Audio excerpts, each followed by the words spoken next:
Hello, everyone, and welcome to the Friday Harbor Film Festival of 2021 from the San Juan Islands in the Salish Sea, the traditional territory of the Straits Salish and Coast Salish peoples since time immemorial. We're here for a discussion and Q&A with the creators of two films we're showing this year, Stories of Us and Tuned Up. Stories of Us is a film of Melinda Raebyne, and Tuned Up is Chelsea Kanstrup's film, and she's in Victoria, BC. So welcome, Melinda and Chelsea. Thank you so much for joining us. We all really loved your films and feel so honored to have you with us this evening. Thank you so much for joining us this year. Thank you for having us. I really appreciate it. Honored to be a part of this film festival. Absolutely. So how about we start with one of you? Maybe we'll give the honor to the one across the border in Canada to just give a little quick self-bio and tell our audience, your background and who you are with film. Sure. Well, thank you so much for having me here. My name is Chelsea Kanstrup. I'm a documentary filmmaker from Victoria, BC in Canada, pretty close, just across the pond. And this was actually my first full documentary film. I create documentary style films for a lot of small businesses and nonprofits and families up in Victoria. And yeah, it was a real pleasure and learning experience to create Tuned Up. Yeah, I'm just so happy to be here. Thanks for having me. Thank you so much, Chelsea. All right, now, where are you? And let's hear about Melinda. Hi, my name is Melinda Raebyne, and I'm in the Tacoma, Washington. And I started actually in front of the camera and decided that I wanted to start making films that spoke to my heart and things that I care about. And Stories of Us was my first feature-length documentary. Prior to then, I had done a narrative short film, some music videos, and some smaller pieces. And now, here I am today and with you guys, or with you ladies. So. Well, it feels good. It feels right. My first question was going to go to camaraderie, but I think having heard your bios, I'm really curious to know how the experience of these projects for you, what did it give back to you, and what kind of your own personal qualities did you find you might have grown into through the process? So whoever wants to pick up that ball. Go ahead, Chelsea. I'll let you go first. Sure. I mean, as a filmmaker, this project was a huge growth opportunity for me. I was maybe a little bit naive going into the process, thinking, I've been a filmmaker for, that was about 10 years at that point, made hundreds of films. I know what I'm doing. And this film just came and slapped me across the face and said, absolutely not.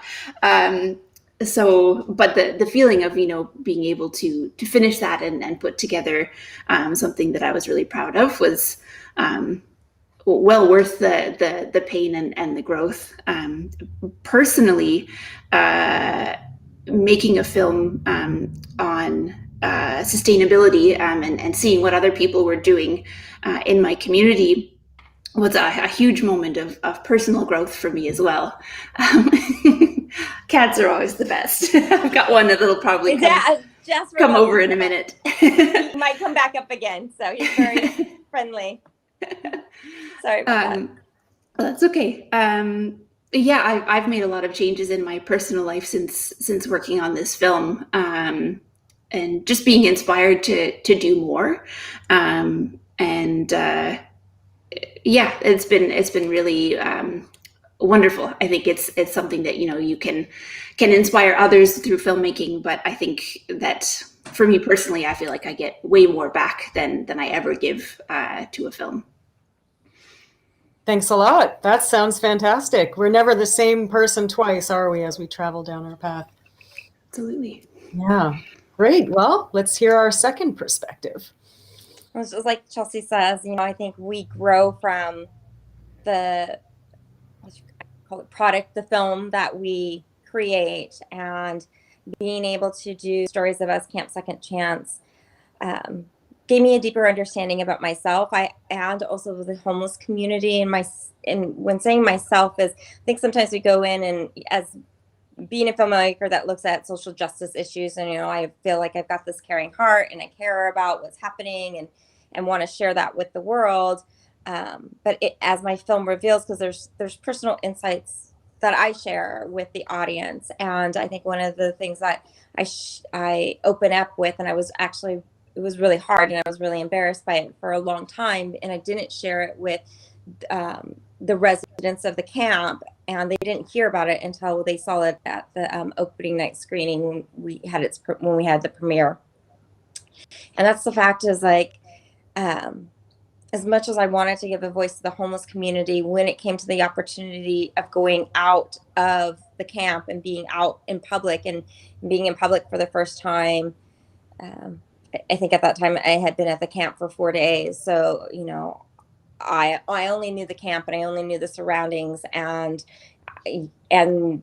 as far as cleanliness went, you do your best. You wash your face and your hands out in the cold in the middle of winter, and you use the cold water too, and didn't have access to showers, and I didn't have access to a change of clothes. I was insistent that I pretty much packed in what I could carry on my back, and decided to go out into town with one of the gals who wanted to get coffee. And I just remembered how worried I was for people to think I was homeless, how in parts ashamed for people to think I was homeless. And so it really showed how easily that we're vulnerable to those circumstances, and how, just being at the camp only for 4 days, it can change a person's mindset. So imagine now you're homeless and you're on the streets for months, for years. What is that person's mindset? And I think that was a huge moment of growth for myself. And I don't think anyone can really truly comprehend it until you go and experience it yourself. And then I just had that internal battle of feeling really, really ashamed, because here I was trying to do something that I felt would be beneficial for the homeless community, but yet I was really, really ashamed for people to know or to think I was homeless. And I even had a story in my head, if I got asked, if you're homeless. And what was really ironic is my wallet had broke right before I went into the camp. I mean, literally, I was pulling up to the camp and my wallet had broke. So what I did is I just threw all my money into an old bag and brought it and my identification with me.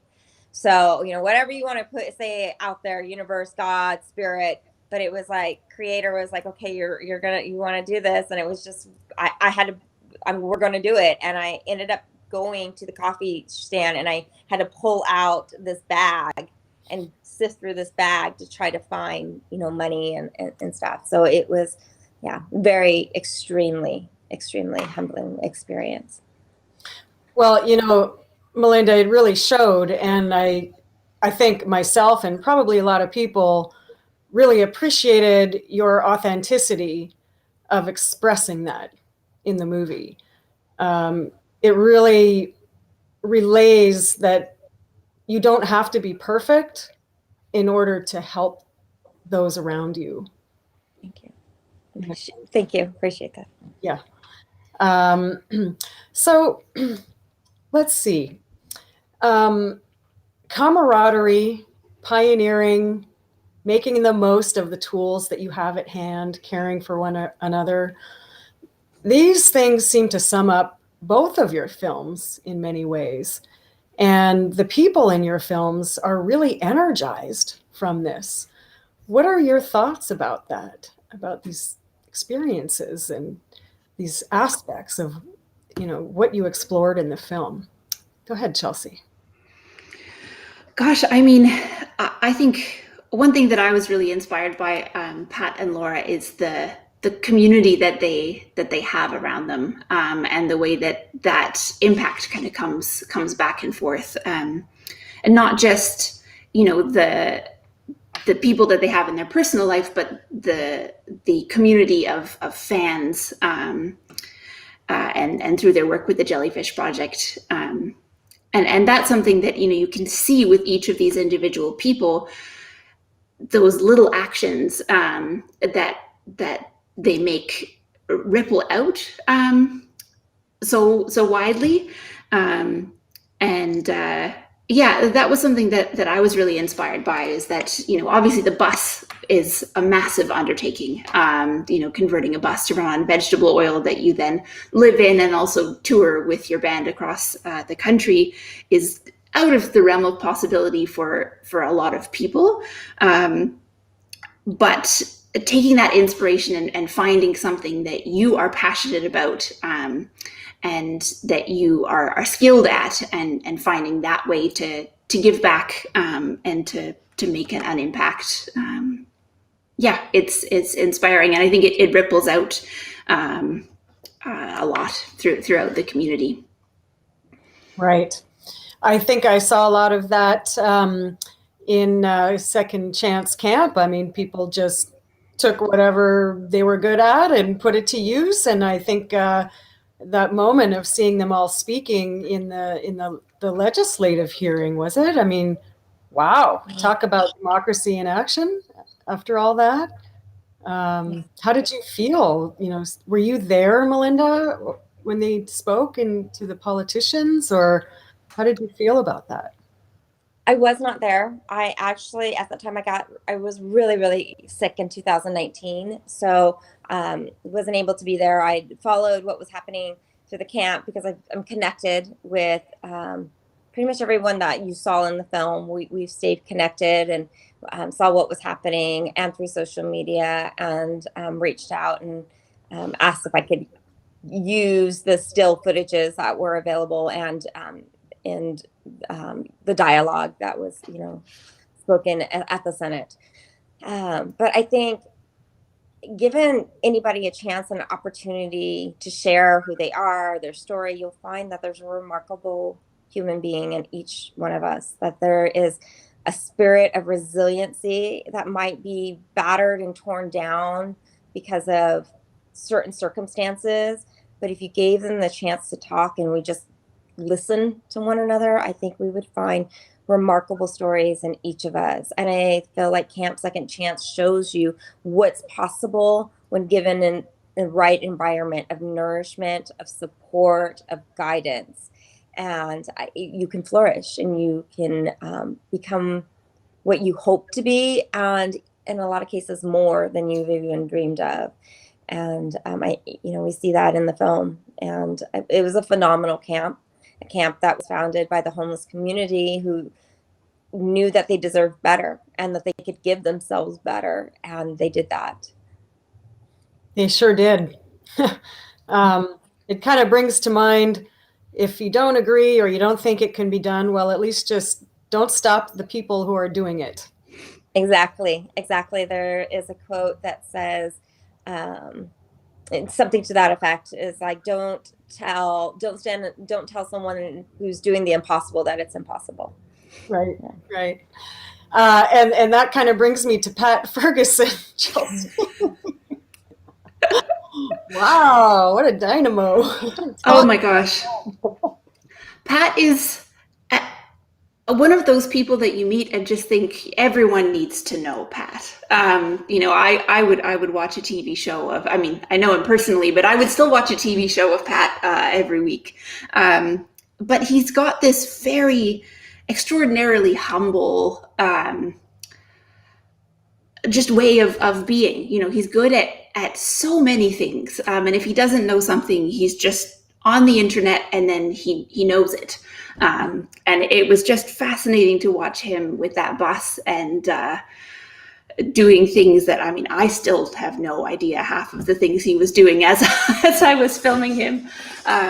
But yeah, just an incredible person, and just really warm and welcoming person to be around. I think Laura had mentioned in the film that when people came in and were wanting to help, he would just show them what to do and then walk away and let them do it. And just a great guy.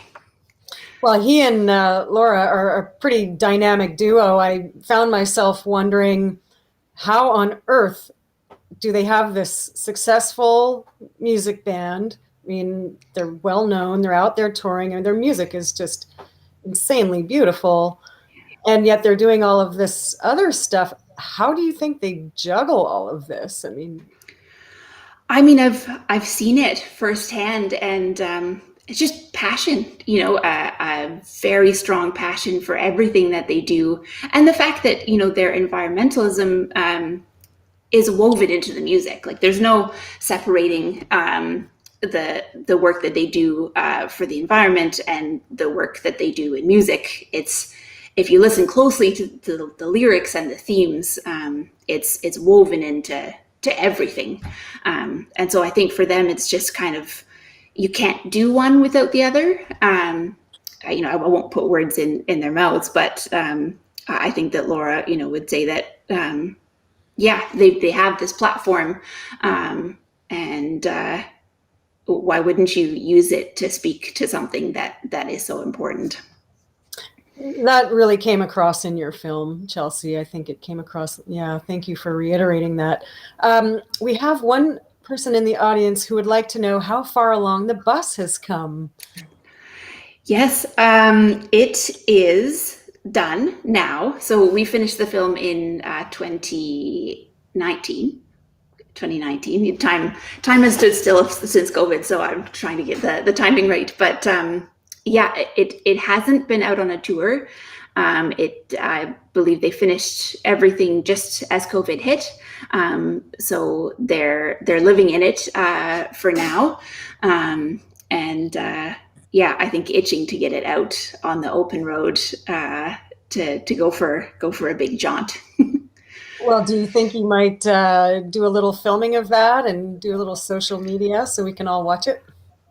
Absolutely. Yeah, I hope so. As soon as it's safe for them to get out on the road again. I can't wait. Yeah, I think you have everyone hooked, kind of like a home and garden show. Absolutely. Yeah. So Melinda, part of your film was watching you making do in this second chance camp while you're making the film. So, that was pretty fascinating. And tell us a little bit more about what it was like to make this film. What were the challenges with that? One of the biggest challenges is the equipment that I was using wasn't working because it was so cold. I was the only one that stayed at the camp every night and every day, whereas my crew came. I asked the crew if they would stay one night just to really experience what it was like to stay overnight at a homeless camp. So they did, and they actually chose to do it New Year's Eve. So we welcomed Christmas at the camp. And one thing that was really important for me, I had visited the camp. I had to be voted to come to be able to film, and they had to meet me. So there was the camp had seen me. They didn't necessarily get the opportunity to talk with me one-on-one, and I felt that was really important and really necessary. And before bringing in the crew to really start doing the interviews, I asked for them to give me some time. And I asked about 3 days just to get to know the campers to get to know me. And I would stay in what they called the charging tent. So the charging tent is where you can use laptops, computers, any pretty much electronic. And I just sat there and I talked to people. They knew what I was there for. And I, just talk to them to find out who they are and their stories. And that was also one of the reasons why I could get deeper stories from them versus just sticking a camera in someone's face and say, talk to me. And in all honesty, I don't think they would have talked to me if I did it that way. And so after that, I was hoping to get, maybe 3 or 4 people talking to me. And I ended up getting 12. One gentleman didn't want to be on camera. You do hear his audio periodically. He actually kind of starts and opens up the film. And but I was really surprised to have that many people talk to me. And I was like, I couldn't just cut someone's story out. And then it ended up becoming longer of a piece than I expected because of that. Yeah, I was pretty impressed that you were able to get these people to tell their stories. It's not an easy task to get people to open up. Do you feel that, you know, did you have to hone your skills? I mean, that's a question for both of you, really, is getting people to open up on camera with their real lives. Are you better at it now, or what were the challenges of that? Chelsea, did you want to go ahead? You go for it. For me, yes, I think you always learn. You always learn from when, doing things. And, but I'll just give you a little background. So, I, being a person of olive complexion and whatever you want to call it, exotic appearances, I got judged a lot. And I got judged throughout my childhood and a lot through my life. And I just wanted people to know me. I wanted people to not to make an assumption of who I am because of an exterior appearance. And, I think we all want that. We all get judged to a certain level and degree as women, as men. I think in some groups and demographics to get a little bit more than others. And I know what that felt like. And I know what it feels like for people to already have made a story about me without even taking a time to get to know me. And so I had that already kind of in my bag of tools with me. And I don't know what it is or why it happens, but people tend to talk to me. And when one time when I was in Seattle, it happened to be homeless men, and they came up and they talked to me, and they told me their stories. It was same night, at different times, and I just learned to listen. And I think that's one of the most important things to do, is just to listen and ask questions. But I always started off, I gave them the freedom, and I still do this with any of the projects that I work on, as I always tell them, as much as I may want a story, I always tell them that they have the right to not answer a question. It's not, I don't try to dictate what the story needs to be.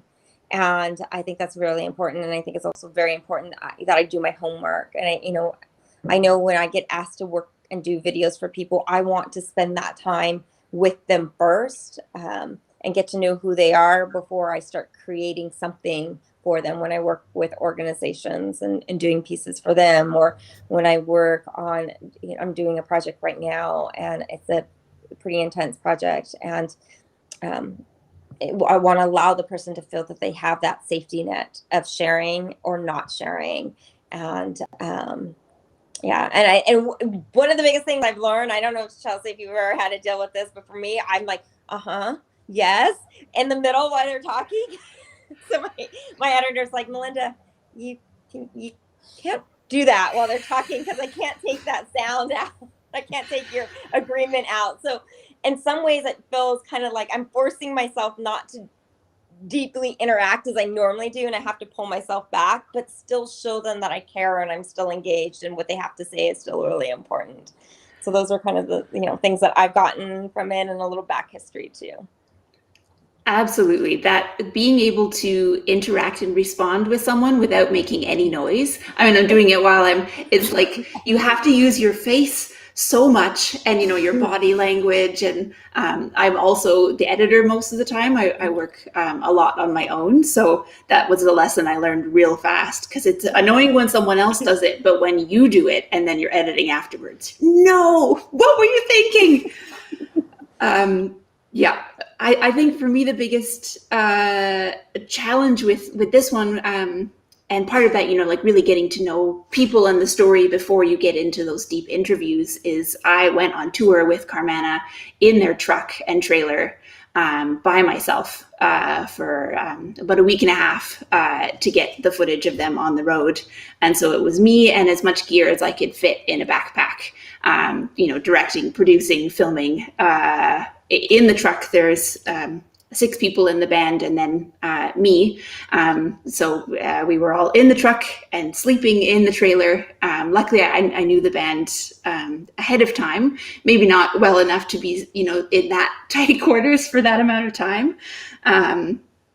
but that was really a great learning experience and a great challenge to get footage that looks good in those circumstances, to get, you know, really real footage of what's going on. And then, I mean, I'm sure, you know, not half as much as you contended with, Melinda, but being immersed in those circumstances, you know, up until 2 a.m. and helping them load out, and then up at 6 a.m. the next morning to drive to the next city, and still be working in that time. But yeah, I'm really glad that I waited to do those main interviews until after that experience. Number one, because so much changed from what the plan was for the bus and for the film to what actually happened. But also just to have people feel comfortable, you know, to open up. When Pat teared up in our interview and talking about Laura, you know, I'd seen him in some pretty challenging circumstances. I had I was not expecting that showing of emotion. I don't think he was either. But I think that's a huge part of filmmaking, is making people feel comfortable enough to share personal stories in a way that's not kind of performative, or that's, you're not getting them to, it doesn't feel like you're taking advantage of those stories. It's having people tell them in a way that that they feel comfortable with you, and trust that you're going to take their story and deal with it with kid gloves, and that you're not going to exploit them. Yeah, it's a skill that I will continuously be practicing until my career ends, I'm sure. That's interesting to hear you say that, Chelsea, that it's not a technique that you paint by numbers and you're good to go. This is a growing process over time. Totally. Yeah. And I'm sure, Melinda, you find that too, is that, you know, each person that you speak with is different, as every person is. And the way that you go about speaking to someone and doing that interview is going to be different from person to person, based on how comfortable they are and getting them to that comfort level. Absolutely. I would agree with you, Chelsea. Yes, definitely. Well, you know, that brings me to my next question, which is, how did your films change the lives of your subjects? You know, what did it do for them? Because you can't really be involved with that and just walk away unaffected. So I'd be really curious to hear what kind of reports you may have had, or just what you may have personally noticed. But how do you think your films affected your subjects?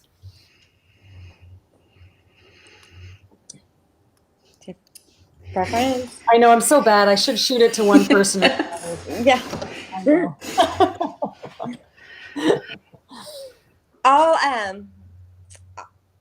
I got messages from those that were in the film, and very heartwarming messages. And one of the messages that I got was, "How does it feel to change someone's life?" And I don't think of myself as changing someone's life. I think I just listened. And I think by simply listening, I think we forget how much listening does for someone. And just by listening to one person, you know, someone else's story, it reminds them that they matter and that they're important. And I, you know, still keep in contact with those individuals. And one of the persons that you saw, Ron, that was in there, he's now has a job. He actually asked if I could be his reference, and they called me, and he's now working. He's actually working at another homeless facility. Him himself is no longer homeless, and he's working and providing assistance and guidance to other homeless, or those who are homeless. And oh my gosh, I just drew a blank. I can see his face. Oh my goodness, I feel so bad. It's not Daryl. Oh my goodness. You can just explain the story. Yeah. So there was one of the gentlemen that was kicked out of the camp, and he actually went back to Colorado, and it was in a program, and for, you know, to get him clean, and also a work training program. And now he is working and doing really well. So I, just listening to people and hearing their stories and being able, I feel very honored. I can, they still reach out to me and they let me know what's going on. And yeah, it's phenomenal. It moves me and it changes me and gives, lets me know, lets me know, it gives me strength to continue the work that I do. And I don't know if that's the same way with you, Chelsea, just inspire. As an artist, it's nourishment to my soul. It keeps me going. It inspires me to keep doing more. And because there's times where it's hard.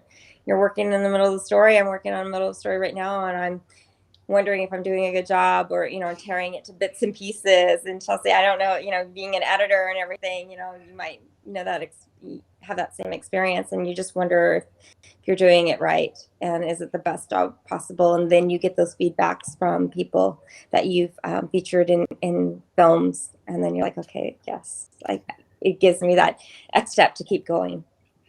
So. Absolutely. I mean, I was working on about 10 seconds of a film today for about 3 hours. And in those times, I really wish that I had, and maybe I should, start a document with feedback, good feedback that I've had, because times like that you need to remember, like, no, this is a good thing that you're doing. I hadn't actually really thought about how the film, would impact the people who were in it. I know at the time, I think it was a bit of the fact that filming was happening, I think, was a bit of a kick in the butt to keep pushing quickly with the bus. Yeah, I'm going to have to go and I'll call Laura and Pat after this and and ask them, because it's something that with COVID hitting soon after, and then not really being able to take the bus out, we weren't really able to have any proper screenings of the film. So I don't have as much of that feedback as I would from other projects. But yeah, it's good incentive. I'm going to give them a call and ask. Oh, good. This Q&A is doing all kinds of good stuff. I mean, for one, I hope that it helps both of you know how appreciated you are and fuels all of that hard work, because I know exactly what you mean. It's a grind sometimes. And I think it's moments like these when we can come together and share stories about it and reaffirm the importance that we ourselves get energized. And that's what this is for you guys, for Pat and Laura as well. And I wanted to say that Pat and Laura's educational work is also another aspect of what they're doing. Can you talk about that? On top of being famous rock stars and all of this hands-on work, they're also out there literally on stages educating people about climate change. Totally. The Jellyfish Project is a really wonderful organization out of BC, and they do education on climate change in schools. And so Pat and Laura, I've seen the presentation enough times now through filming that I could probably recite it all back to you. But they go into a school, they perform first, so it kind of gets the kids, excited and interested, and then they give a presentation, and then they perform again at the end. And it's really wonderful, because I think it takes that and makes it more personal for the students. It's something that they get this. Oh, thank you for the link there. That's awesome. Having that kind of up close and personal interaction with, a rock star when you're a kid, it opens up this part of your mind that memories, I think, kind of stick in. It's some of the questions they ask, you can see, the wheels turning when they're listening. And then seeing them afterwards, jump up and down and dance while Laura plays the fiddle, is Yeah, it definitely reaffirms your faith in humanity, watching, hundreds of kids be so excited about ways that they can make change. It's pretty awesome. Wow, pretty cool. What do you think about that, Melinda? The there is sort of a community. It's like a, I don't know, getting together in the town square almost, it sounds like.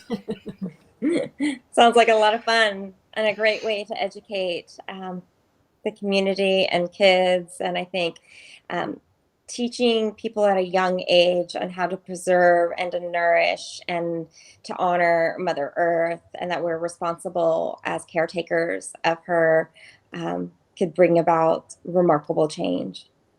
So. You guys have done a really great job of sort of wrapping up into my next question. So bravo for you. So the Friday Harbor Film Festival has a really high regard for the environment, the well-being of the environment, many environmental films. And, in every effort that strives to make life better for humans, it's not always the case that the same consideration is being given to the environment or other species. And that's always on my mind. And I wonder what your thoughts are. Particularly Melinda, I mean, you've just become a mother to the through your film to these people. I mean, humans, we are animals. We need to take care of ourselves. In fact, we had another film here a few years ago with a fellow named Keelong Ung, who escaped the Khmer Rouge, when he was a child, and most of his family perished. And I asked Keelong about the ability for people to care for the environment in that position. And he said, really, he couldn't. He was starving. He had to eat animals and lizards and frogs and whatever else. And there's all these other starving people. And that really took a toll on the environment. So he said, first, if people can't take care of themselves, then they can't take care of the environment, in his experience. So that's always stuck in my mind. But I'm just curious, now that we're in a day and age of anthropogenic climate disruption and biodiversity loss is really upon us, and we've got to get a better whole systems look at things. What do you think about our efforts to make life better for humans, also giving consideration to other species and the environment? Whatever, no pressure, just whatever comes up to mind. Go ahead. Yeah.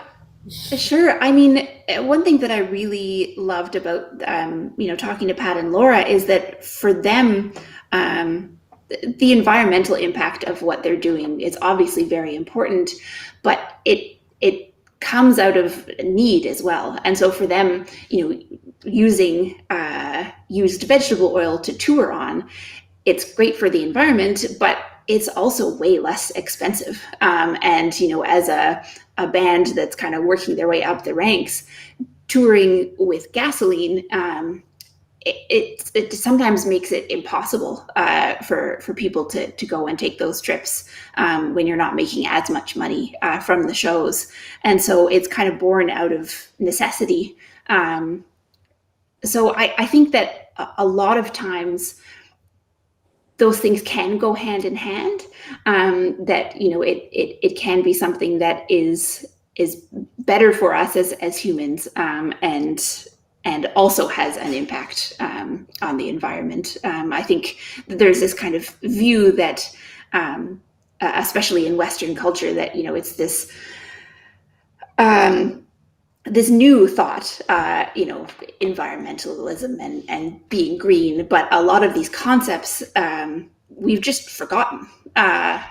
Going back to being closer to the earth and growing our own food and using less gas, and the thought that this is a new thing that we're coming up with to battle climate change is just not the case. Right. Melinda, I didn't mean to throw you such a hardball. Anything that comes to mind for you, we're just exploring. Yeah, no. I actually, one of the pieces that I'm working on right now is called Our Voices Matter. It's a documentary that I worked on started in 2016, and it looks at environmental issues. And I've woven the stories, or I'm working on weaving in the stories of the Native voices. So there's so much wisdom and wealth that we can learn from the Native community, their connection to Mother Earth, really being at the forefront of not consuming what you don't need. We've come to such a society of consumerism. And I think if we can have an understanding and connection to Mother Earth and feel empowered, and that we can create change. And here was this group in Tacoma that I call it the David and Goliath story. And it was going to be the world's largest methanol refinery built in Tacoma, Washington, which meant that it would affect the Northwest and the landscape. And we would be bringing fossil fuel in up from Canada and pipelines down. And the pollution is, as we know of, within our knowledge, would have been irreversible. And I say within our knowledge because I feel like continuously on a daily basis, we're finding out new ways of helping to protect the environment. And then within the film, it looks at the effects that it has on minority communities. And I don't think we give that in considerations. And why do we not see them out on the forefront of protestings and looking at that and understanding the disparities within the communities. And I think we need to, as citizens, to really realize that we are the majority. We hold the power, but we have to be active. And we have to insist on better. We have to demand from our government, those that are supposed to represent us, those that are supposed to be our voices, those that are in politics, that we want more than what we're given, that we want food that isn't wrapped in plastic, that the frozen goods aren't wrapped in plastic, that the fruits and vegetables aren't wrapped in plastic, that our only alternative or that our main source to run cars is on gas right now. We have to be demanding that we have a better future for not just ourselves, but our kids and 7 generations, as they say in the Native community. And we have to stop complaining, and we have to start acting, and we have to start getting off of our couches and start doing things. And it could be as small as just starting recycling. There's so many people who don't go to do recycling, and it does absolutely make a difference. And to do recycling correctly, and to understand you need to wash your plastics. You don't just throw them in the recycle bin and cross your fingers and you hope that they get recycled, but understand the process from start to finish, and understand that plastic is everywhere. Plastic is in our bodies as we talk at this moment in time. Plastics are in our fish. Plastics are in our foods that we eat. Plastics in the air. Plastics in the water. So if our water, our land, our air is contaminated, do not think your body is not contaminated, because it absolutely is. And it's not just with plastic, but it's with fossil fuel. It's with the our emissions that we put out in the environment. Whatever we put out on the environment, whatever we put out on Mother Earth, it will come back to us. And if we do not stand and become protectors and really realize our responsibility, but our honor that we have, there isn't going to be land for any of us. And it might be, we might not be able to sustain life. It'll come sooner than we expect. And it's really sad. It's sad what we've given to our children and to our grandchildren and to our next generation. It's sad what we've done to ourselves, because we think that it's easier and quicker and to buy something that's wrapped not just in plastic, but just we have so much waste. We have so much waste. We're such consumers. And I'm not, myself as well. And doing the documentary, I actually documented a month worth of how much plastic I consume just by going to the grocery store.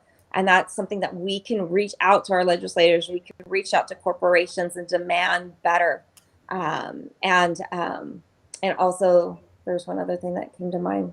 Anyways, but yeah, we need to be proactive, and we need to start caring about one another, and seriously caring. We need to stop being a me, myself society and start understanding we, us work so much better. We are meant to work as a group, as a unison, as one, and to be voices for each other, one another.